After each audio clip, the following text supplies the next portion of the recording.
vagina. Nailed it!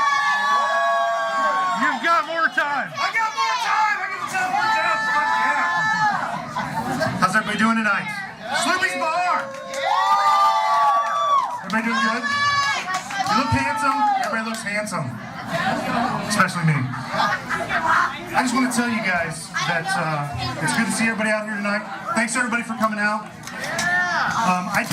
There's a lot of fucking people out here tonight. There's a lot of goddamn people. What I need you to do is I need everybody on this side so I can take a picture for Facebook. Everybody get together.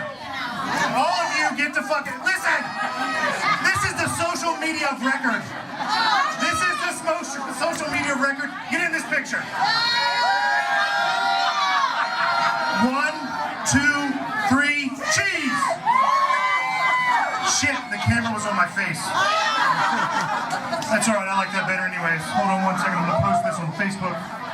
Hanging out with JT Farva. Hashtag get milk later. That's just a reminder. I gotta get groceries later, I need milk. I just gotta get groceries, I need milk. But I gotta be honest with you, man. I gotta be honest with you, man. My hair is getting gray as shit.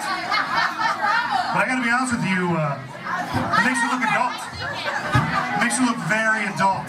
Like I'm growing up again. And you know that when you go into a store and a person goes, "Sir, can I help you?" It echoes and resonates through there. I look absolutely distinguished with this gray beard. I do. I absolutely look distinguished. And I know this for a fact because I recently touch-graded my pubes. And let me tell you what, my penis looks absolutely distinguished and very, very presidential. Very presidential. It kind of looks like it's ready for a business meeting back in the 80s. Side note on why I say the 80s is because I feather the hair back. I feather the hair back like Patrick Swayze in Roadhouse. I figure if you're gonna do hair things, you better do them when you're young. Because you don't want to do a comb over when you're older, coming from the bottom to the top. That doesn't fool anybody. It doesn't absolutely fool anybody. All the way on the top. It looks like Donald Trump and nobody wants to see that coming out. Absolutely not. Right now, there's 5 wives right now attesting to that situation. I figure if you're going to do an homage to somebody, it better be Patrick Swayze in the 80s. Because he's a beautiful son of a bitch. Rest in peace, you beautiful son of a bitch. House! Roadhouse! Maybe next of kin. That's about all I got for now. Now that you've gotten to know a little bit about me, I'd like to tell you some things about myself. Recently I was at work and I slipped in some piss in the bathroom. I really don't have anything to go with that. I slipped in some piss in the bathroom. That's exactly what happened. It was other people's piss and it was fucking gross. I just changed my pants. I looked at it. Also, I've recently been eating better and working out a lot more. Working out a ton more. I've recently switched from Reese Cups and Whoppers to Chicken Big Kings and Sense Fries. So healthier. I eat that 3 meals a day for 5 days a week, and then 2 days I eat pizza. So healthy, pretty healthy. And I've actually been cranking out 1 sit-up every other day for about 3 days in a row. So stronger, and I can tell it's working. I can tell it's working because I can actually get from my couch to my refrigerator and get a beer without running out of breath. So I thought to myself, since I'm sticking to this strict regimen and this diet and this exercise, that I probably should treat myself to something, right? Treat myself to something nice, like a nice pair of skinny jeans. So I go to the pants store. I guess they make pants stores nowadays. I go to the pants store and I look at the guy and I say, "Hey, I'd like a pair of skinny jeans." The guy looks me up and down and he says, "Just pick one." It turns out at my size, every goddamn pair of jeans are skinny jeans. Every fucking pair. But it hurts your feelings when you find out you're fat at a store. I equate that to like being husky when you're a kid. Remember that was nice. You're like, "Hey, let's go to the husky section, son." Not the big and tall. Husky just kind of rolls off your tongue. Husky. Can we go back to that, please? It was just, it was flattering. House. Roadhouse. I equate this, and it's very disappointing, and I equate it to going to a strip club for your first time. And you walk into the strip club, and you look at yourself in the mirror, and you're like, every fucking girl in here wants to fuck me right now. I have $100 in my pocket, and they want to fuck me. And then you realize that when the money runs out, so do the strippers. You're very depressed. You're super depressed at that point. It's very sad. You're like, oh my god, this is like Disneyland for my penis, all I'm out of money. It's like being in Vegas. It's like being in Vegas.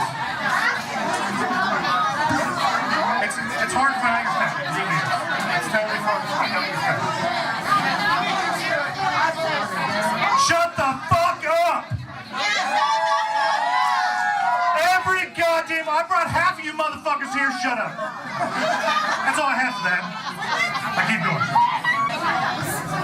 It turns out that I dated a stripper once, right? I dated her. It turns out she wanted to do two things. Play with my wiener and my wallet. She wanted to play with my wallet a lot more than she played my wiener. It turns out she might have been a hooker. She might have been a hooker. No, she was a hooker. But you live, you learn. Absolutely, private dancer. Bullet hole Wednesday? Are you kidding me? Who misses that? C-section Thursday?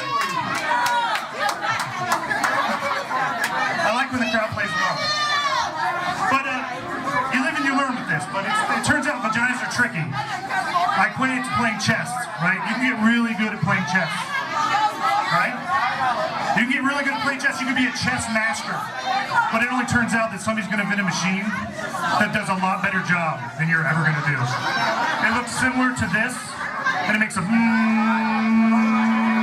sound.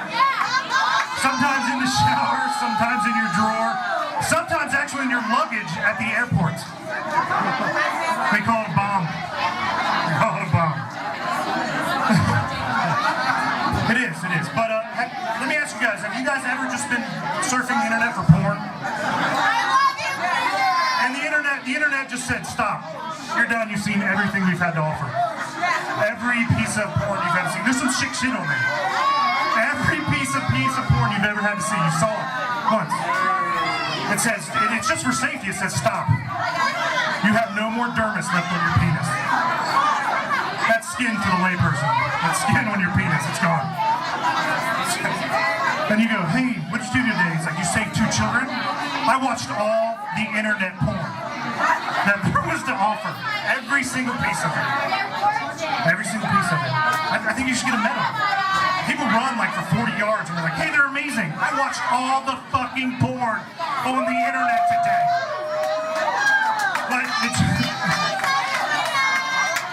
But it turns out when you watch that much porn, your computer's been on the internet for a very long time. And you probably caught something. And what's sad about it is you have to go to the computer store and get this thing fixed. So you put on your trench coat and your hat, it's like going to the free clinic and you're dropping it off and you look down and you say, I'm pretty sure this is a power surge. But a lot of people use this computer. There's like 5 or 6 people that use this computer. So I just want to let you know that. And then you go home and you wait by your phone and it's like waiting for a hip test. I might have the AIDS, we don't know yet. And you wait and they call you and you say, come in, and you don't make eye contact with anybody, just head down. You walk in and you're just like, what do I got here? And they just look at you and slide it back. And you're not even embarrassed of the porn they saw because that's a fucking accomplishment. I got a gold medal in porn today. Maybe platinum. I don't know if they give that out, but maybe platinum. And you're just mad that they saw that you had a digital copy of the Notebook in your hard drive. And you take your computer and you just fucking leave. So I'm here to help people. I'm here to help you guys. I'm here to help you with the dangers of drinking. And I'm going to tell you a story that'll tell you about the dangers of drinking. I went out with my friends one night for some drinks, and I walk up to the bar and a gentleman starts talking to me and he says, how you doing? I said, how you doing? He's like, you want to do a shot? I said, hell yeah, I want to do a shot. He's like, I'm buying. I said, it's even better. He goes, what are you drinking? I said, nothing. He goes, I'll buy you a Washington apple. Has anybody had a Washington apple? They are fucking delicious. So we do a shot, he comes back and he hangs out with a group of my friends, and I think he was a computer programmer or a landscaper. I think he was the mayor of goddamn Cleveland. He comes up and all of a sudden he got weird. And he walks up and he goes, "Sneak hug." I was like, "What?" He goes, "Shot?" I'm like, "Yeah, I'll take another shot." A couple minutes later, he's like, "Eskimo kisses." I'm like, "What? Eskimo kisses?" All right, Eskimo good shot. Yeah, I'll take a shot. All right. He's like, "Butterfly kisses." What? Butterfly kisses? He goes, "Shot?" I go, "Yeah, shot." Then he corners me and he goes, "Man, have you ever seen the movie Troy?" Not to sound queer or anything, but Brad Pitt looks amazing in that movie. Shot? I said, "Yeah, you better give me a motherfucking shot." He gives me that shot and he goes, "Hey, you know what, man? I drive an exact replica of the Michael Keaton Batmobile, and it's in the parking lot. Do you want to see it?" I said, "Hell yeah, who doesn't want to see the Batmobile?" I walk outside and I notice that Batmobile is a Sprinter van. Boom! I wake up in a New Mexico hotel room with a missing left testicle and a note to my chest that says, "Thank you for the good time. Love, Dirty Mike. P.S. Your Johnson looks just like Patrick Swayze." He hasn't called me. I hope it wasn't something I did. But I gotta admit that having one testicle is a disability. You should get special parking. I lean to the right all the time. If I get dropped off in the woods right now, I'm lost. I'm just walking around in right circles all day long. That's it. That's how it looks. But I was thinking I could get something cool in there. Get GPS installed so I don't get lost in the woods, right? So I don't get lost in the woods. I'm gonna get GPS. And I'll get like Snoop Dogg's voice in my testicles. "Listen, dog, turn right." Listen, dog, turn right. But it turns out my health care won't cover that. But I have a Best Buy credit card, and they only do right testicles. So I'm back to square one. I just had the doctor put a zipper in there, and that's where I keep my change. Only $1. Only $1. Only $1. That's walking around money. If you hear somebody jingling behind you, it's just my sack. It's just my sack. But on a side note, folks, if you guys know where I can find a size 12 left testicle, that's 33 millimeters in Europe. Please let me know, because I'm currently very low on the transplant list. Thank you. I'll give you my info at the end of the night. I've recently found out, and this is not even a joke, I've recently found out I'm not very good at fictional monster attacks. I'm not. Let's just say there's a zombie apocalypse, and I'm with my girlfriend, and she's right there, so she's in danger. And we're being chased by zombies. I'm going to trip my girlfriend and run away. But I'm not going to be a total asshole. I'm going to turn around like, "I love you! I'm sorry! I'll meet you in heaven, maybe. I might have another girlfriend by then. I might have another." It get weird at Heaven's Gate or door or porch, whatever. I've heard a lot of songs. I think they have a window. I don't know. Andy's pies are there. It's just weird. It's just weird. It's just weird. But have you guys seen The Walking Dead? Anybody watch The Walking Dead? Yeah! That shit is fucking awful. There's only about everybody having fun except the people in the show. Like the zombies just walk around, having a good time, running around saying, "I'm gonna eat somebody." And the people are like, "Oh man, this sucks.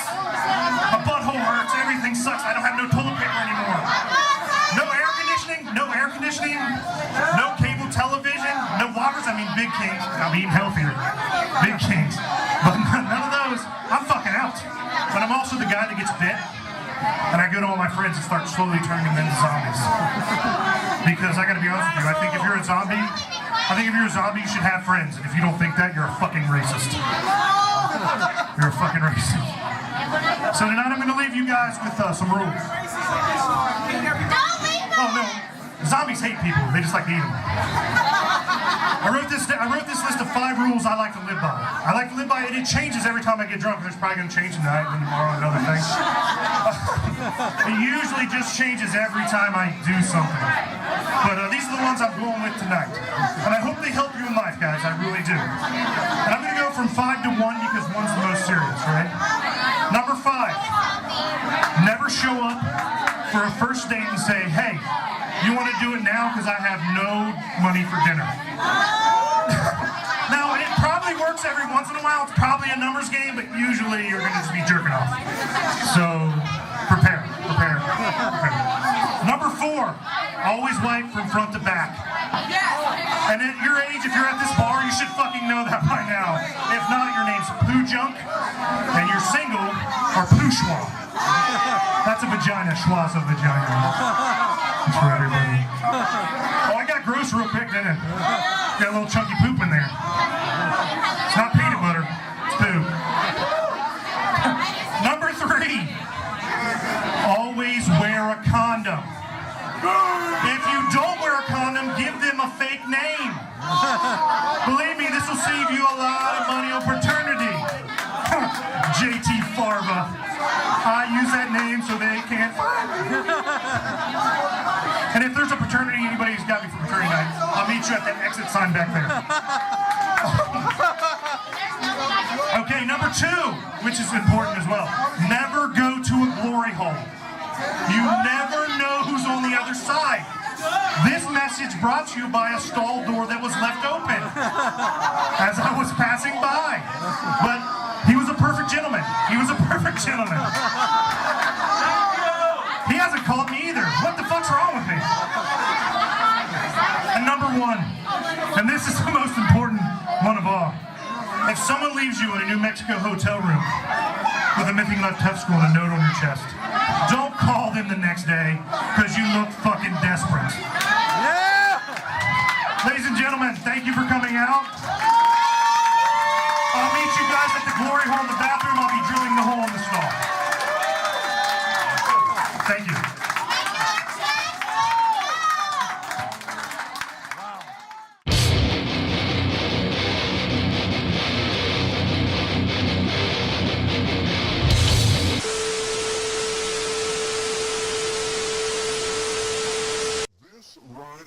God's Word is food for your spirit. And when you think about God's Word and learn something from it, that is the same as drinking milk. You know what happens when you drink a lot of milk? It helps your bones to get strong, and it helps your teeth to be strong. That's why it's good for you to drink milk. It makes you stronger. You know what? When you were a baby, you drank lots of this stuff. Your mom and dad poured it down you all the time. You used to wake up in the middle of the night screaming, wah, wah. And this is what you were crying for right here. And so mom came in and she fed you that milk, and after you got a tummy full, you quit crying for a while, for a few hours that is, until you wanted some more. Somebody always had to feed you the milk. Now, when you go to church and you hear a preacher preach and he preaches things from God's Word, that is like drinking God's milk. And that's important. But now that you're a little bit older, Mama doesn't have to feed you. She doesn't wake up in the middle of the night and hear you crying and say, come on, let's go eat some cereal. No, Mom lets you eat for yourself at the dinner table. And that's like eating meat. And the Bible tells us we're to eat meat as well as drink milk. Well, the way that you eat meat and the way you eat God's meat is to study His Word. So, make your spirit strong. Drink milk.